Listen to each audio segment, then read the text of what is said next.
Teens arrested on aggravated robbery and murder charges following 2 incidents early this morning. Police say both crimes involved drivers for the rideshare company Lyft. 2 News reporter Allison Gens is here in the studio with reaction from a group that represents rideshare drivers. John Brook police say the 4 teens arrested were targeting rideshare drivers with the intent to steal their vehicles. An attorney with a law firm that represents rideshare drivers says the attacks on drivers are becoming more and more common nationwide.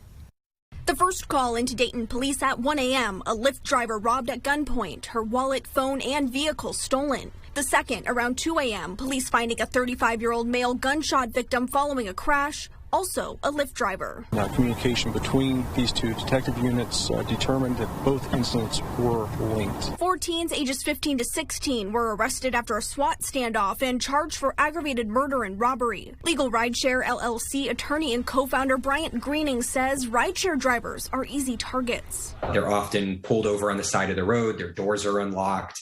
They're expecting that people are going to get in and out of their vehicles, so their guards are often down. A statement from a Lyft spokesperson in response to the incident says, safety is fundamental to Lyft and the actions that led to the events of this morning are reprehensible. We've reached out to law enforcement to offer our assistance with their investigation, and we'll continue our efforts to combat this senseless violence and help keep drivers safe. LegalRideshare LLC offers dash cams to rideshare drivers. Greening says he would like to see rideshare companies and lawmakers take action. Put some real money, real technology into making rideshare as safe as it can be. And we'd also like to see the state and local governments step in with some regulations that require safety for not only the passenger, but the driver as well.